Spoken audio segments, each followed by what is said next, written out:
chemistry friends, it's Mrs. Guido. I wanted to make a video for you guys to go over that worksheet, like the combo worksheet. And I also wanted to show you a new tutoring thing that I put up into Canvas. So it's underneath the Remind module. It's called WebEx Tutoring. If you click on that, I just put a little bit of details in there for you saying if you need extra help or if you need some tutoring. I set up office hours between Monday through Friday from 11:30 to 12. If we need to go longer than 12, we will, but it's optional. You can log into the Cisco WebEx to be able to do that. And so it says you can access this in the left of the margin. So that's right here. So the little pointer is hovering over it. So you click on that. If it's your first time using the WebEx, if you make a note down here at the bottom, it says if this is your first time joining WebEx, you might have the screen pop up, the gray one. And if it does ask you for the site URL, then type in that mpsaz.webex.com and hit next, and then you should be able to log in with your email address. And that should just be for the first time, and some people it pops up and some people it doesn't. So just a fair warning if that happens. If Monday through Friday, 11:30 to 12 doesn't work for you and you just want to set up a different time, that's totally okay.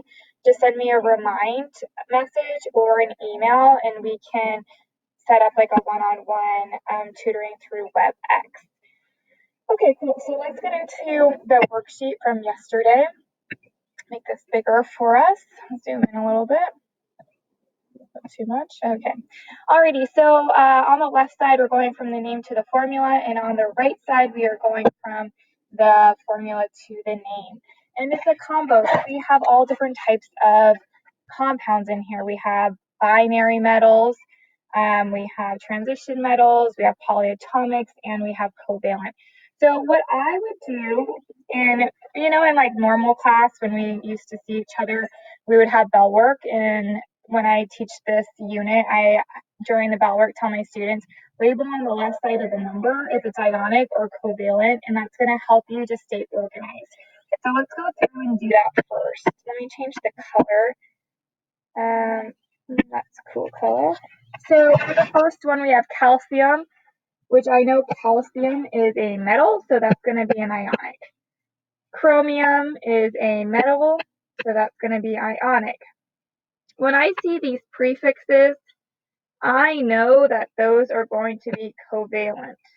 And I can look at phosphorus as a nonmetal and oxygen as a nonmetal, so it is covalent. Potassium is going to be ionic. Beryllium's ionic. Barium's ionic. Iron's ionic. Carbon, since this is not a metal, that's going to be covalent. Since that is a nonmetal, that's going to be covalent. Cool. So now I have that organized. The covalents are going to be easier for me because they only have one rule. The ionics is when things get a little bit weird. So when we are looking at the ionics, then we're going to have to identify, is this a binary metal? Is it a transition metal? Is there a polyatomic involved? Because there's different rules for each one of those. So let's look at number one. Number one, we have calcium.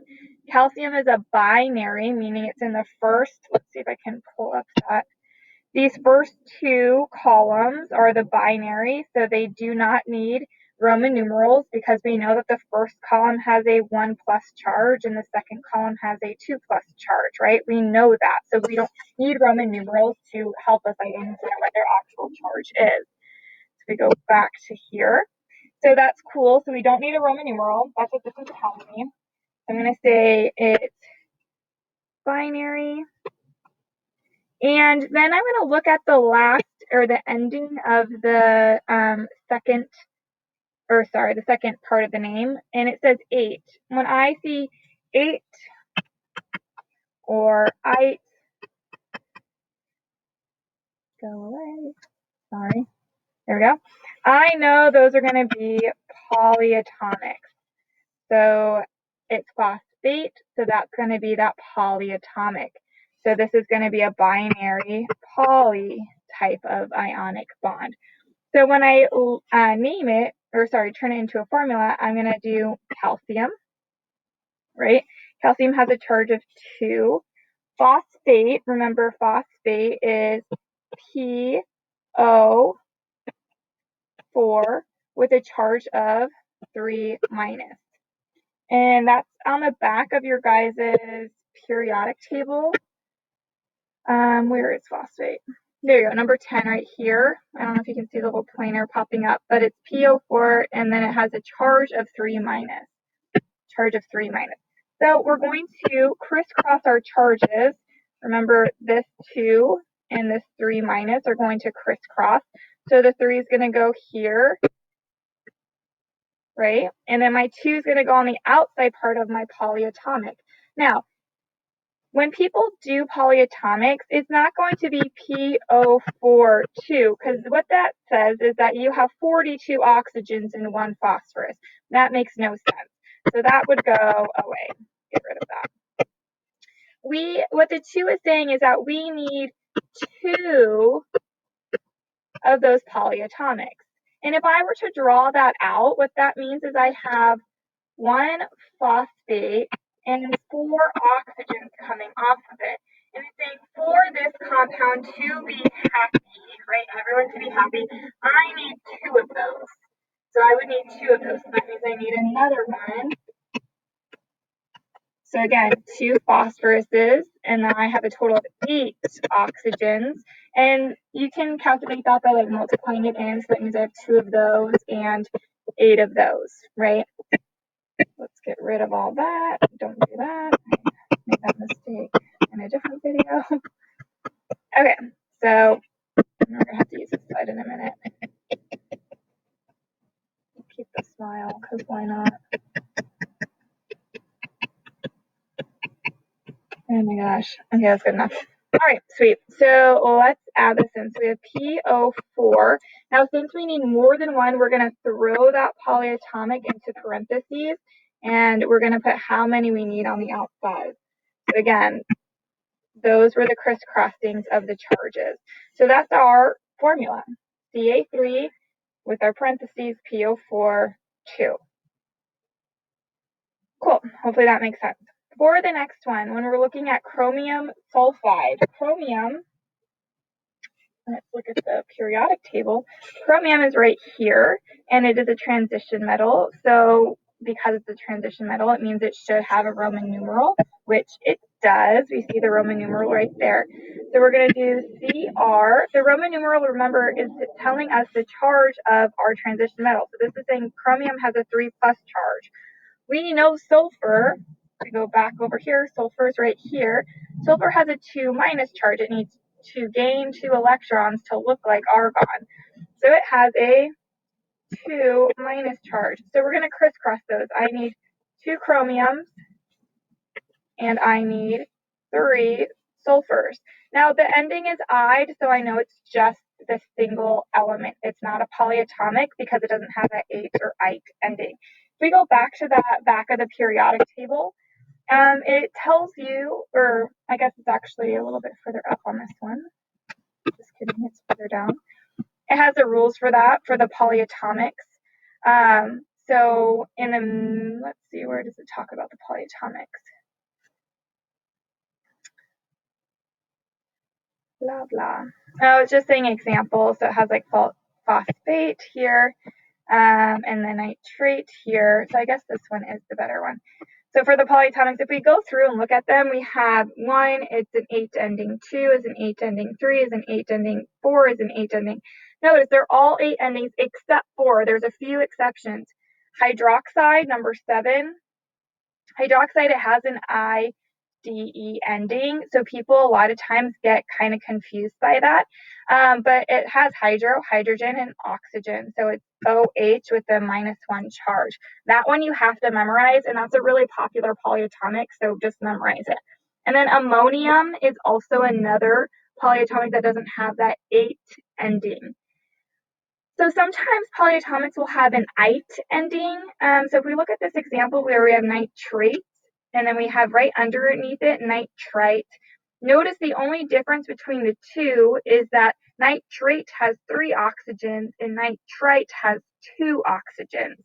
Now, just because it's a 3 to 2 doesn't mean that the 8 means there's 3, because if you look over to sulfate, Sulfate is SO4 and sulfite is SO3. So again, the ite is one less oxygen of the original polyatomic, but the original polyatomic, the 8 polyatomic, doesn't necessarily mean it has like 3 oxygen or always 4 oxygens. You have to memorize that 8, and then if you see the ite, you know it's one less from the 8 ending. Hopefully that makes sense, and it kind of explains it to you over here on the right side. Okay, so let's just do all the ionics, and then we'll go back and do the covalents.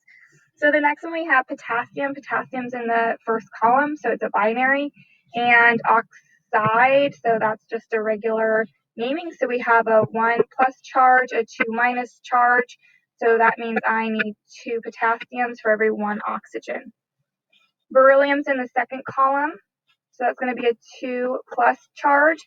And acetate, 888, that's going to be our polyatomic. You should memorize these polyatomics. So acetate is a long polyatomic, so one of the longer ones, and it's C2H3O2 with a 1 minus charge. So when we crisscross our charges, this means I need 1 beryllium because of that 1 minus charge, and I'm going to need 2 acetates. So that means that this is going to need to go into a parentheses with a 2 behind it. So that's what I'm going to do over here. Oops. And that would be our formula for that nomenclature. Okay, number 6, barium is in the second column, so it's a 2 plus charge. Chlorine is in the the 7th column, so it has a 1 minus charge, 1 away from the noble gases. It's an ide ending, so it's just straight up that element, chlorine. So we have BaCl2 is our answer. Okay, our next one we have iron, and we see that Roman numeral, so that means it's a transition metal, and it's an ide ending, so it's not a polyatomic. So we have our so that's a 2 minus, and that's a 2 plus, 1 minus. So we have Fe, and we need 1 of those. Again, do the crisscross. And then bromine, we need 2 of those. So that would be our correct formula for iron 2 bromide. Okay, so we did all of the ionics. Let's now go look at the covalents. The covalents are actually super easy going from the name to the formula because the name tells you exactly of how many you have. Because this is one full name, the die is telling me I need 2 of those. And the pent, remember, means 5, means I have 5 of those. Again, the prefix is telling you how many you need, what's attached to it. So I need 2 of those, and I need 5 of those. So that's going to be your correct formula for phosphorus pentoxide. When we skip down to number 8, that's our other covalent bond. When we have just straight up carbon, that means we just have 1 of those. So we have C, and then we have tetra. Tetra means 4 chloride. So Cl, 4 of those. So 4 of those. Sulfur, again, so we just have straight up S, and then we have dioxide, O2, dioxide. Okay, so hopefully that makes sense going from the name to the formula. Now let's go from the formula to the name. Let's go back to our purple. Okay, so what we're going to do again on the left-hand side is we're going to identify if it's an ionic or if it's a covalent first. And if you're like, okay, that's super easy, if you want to take a second step, when you see that it's an ionic, then identify what type of ionic is it. Is it binary? Is it transition metal? Or does it have a polyatomic involved? So this first one, nitrogen is our first one. So since we don't have a metal involved, that's covalent. Again, a nitrogen, covalent. Ba, barium is in our second column. So if we go back over here, barium's right here. So it's going to be one of the binary transition metals. So that's an ionic. Notice that we have 2 elements that come after barium. So this is not going to be a basic binary not going to be a basic binary compound. So this is going to be our polyatomic. So I'm going to put a P next to it. So I know or remember that, oh, snap, we have a polyatomic when I go to name it. Nitrogen is covalent. Magnesium, again, is in that first two columns. Magnesium is here. Let's see if there is a polyatomic attached to it. There is not. So that's going to just be an ionic. And I just put like for the quote unquote normal ones where there's not a transition metal or there's not a polyatomic, I usually just put ionic. Okay, same thing with this next one. It's just a normal ionic. So that's for that one. Lead is going to be, nope, not that one, over here. And it's going to be one of our transitional metals. So it falls under that. So it's going to be an ionic, but it has a transition metal involved. And it also has a polyatomic. So that's like a double whammy. Potassium is in our first two columns. It doesn't have a polyatomic attached. So I'm going to put like normal ionic next to it. Aluminum's a weird one, but aluminum is, it falls right here, but we know aluminum only has a 3+ charge, so it doesn't follow the rules of needing a Roman numeral. So that one I'm just going to put like a normal ionic. There's no polyatomic next to it, so we're good. And then silicone is going to be ionic, but it's going to be a transition metal. Ionic and silicone is right here. It's one of those weird ones. It's a metalloid. Okay, cool. So let's do the covalents first because those ones are the easy ones. So remember for the covalents, you need to use the prefixes. So for the first one, we have one nitrogen. Remember when you have one of the first element, you do not need to put mono. So this is just straight up nitrogen. And then we need 3 chlorine. So that's going to be trichloride. Cool. For the next one, number 11, we need 2 nitrogens. It's telling me I need 2 nitrogens. So that's going to be dinitrogen. And again, you just write the normal name for it. And then it's going to be tri, so because again, we need 3 of the phosphoruses. Phosphide. Again, you have that "ide" ending, so that ending still needs to be "ide." Let's get down to 13.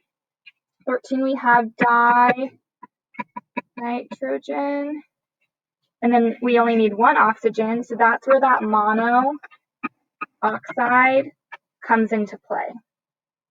And the rest are ionic, so now let's go through the ionics together. And I probably should have done the covalents in the same color as what I did on the other side, but I didn't, just to really confuse everyone. Okay, so let's do 12. 12, we have barium, and then we have that polyatomic, which is hydroxide. So we don't need any Roman numerals, which is great. So we can just write out for the first metal or for the metal listed, barium. Again, it's just the normal name. And then hydroxide is one of the polyatomics. It's that one weird polyatomic I was telling you about. It has that OH in the minus charge. Okay, when we get to the next one, we have magnesium chloride.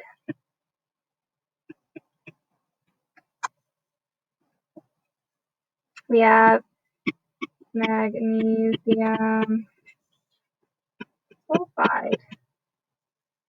Cool.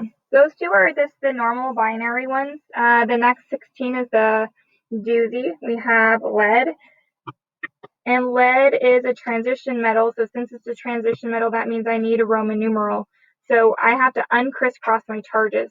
So this 2 here is saying that I had a 2+ charge over here. So that's going to give my Roman numeral a 2 for lead.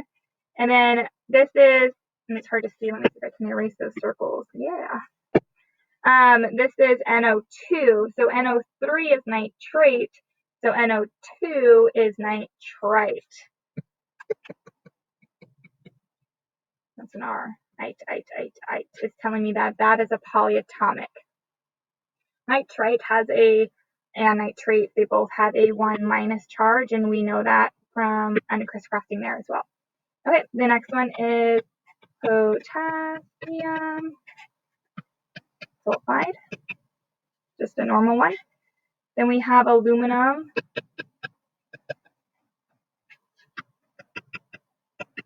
nitride. And honestly, this last one, I don't think you guys will ever see that one because silicone is a metalloid, so I'm just not even going to do it. I'm going to cross it off and pretend like it never was on the worksheet. So just ignore that one. So hopefully that makes sense on how you go through and identify, is it ionic, is it covalent? That's like the first way to organize your thoughts. And then if it is ionic, then you have to dive deeper. Okay, am I dealing with a transition metal? Am I dealing with a polyatomic? Is it just the normal binary metal? And that's going to help you organize your thoughts and understanding this a little bit better. When we get to the bottom part of the worksheet, it asks you how many atoms are there total in this formula given. So this formula is telling us that we have 3 berylliums. So if I were to write this on the side, let's say we have 3 of those. How many phosphoruses do we have? Well, in one phosphate, we have 1 phosphorus, but this is saying we have 2 of these. So that means I would have 2 total phosphoruses, phosphorus size, who knows, I don't know.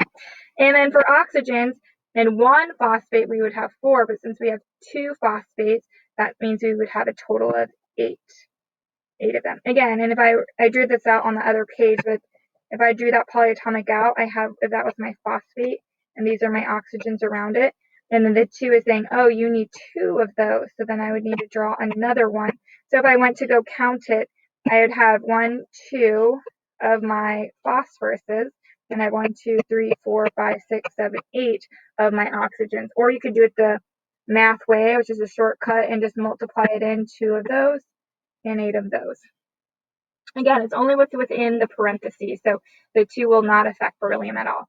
So how many total atoms? Well, then that would be 13, right? So 8, 10, 13. Okay, the next question, so that's atoms. The next question are ions. So remember, an ion is going to be a charged particle. So think if you took this compound and you submerged it in water, what would happen to it? It would break apart, right? So really you're going to go in and count how many you have. So we would end up with 3 berylliums would break apart, right? Be with a 2 plus, Be with a 2 plus, and Be with a 2 plus. So we would have 3 berylliums breaking apart. And then we also would have our 2 phosphates. So we would have our PO4, that would be one of them. And then we would have another one, right?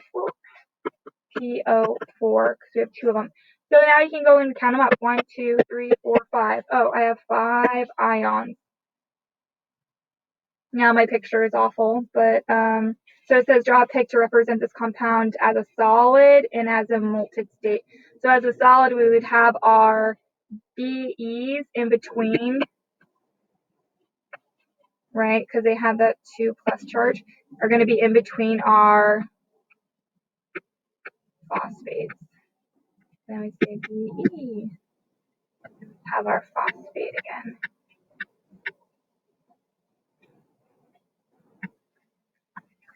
Does that make sense?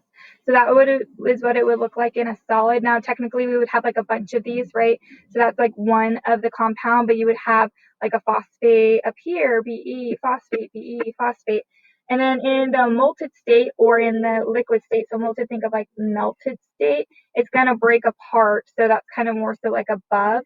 So we would have like our Be here and maybe, oh, I did that opposite. Our phosphate over here, another Be. I guess I'm going to do the phosphate, so we're going to do that. Be. Right, they're kind of floating around. They're not connected to each other. Okay. How can a neutral atom become positively charged? Remember, a neutral atom can either gain or lose electrons. When it gains electrons, it becomes negatively charged. When it loses electrons, it becomes positively charged. So it would have to lose electrons to become positively charged.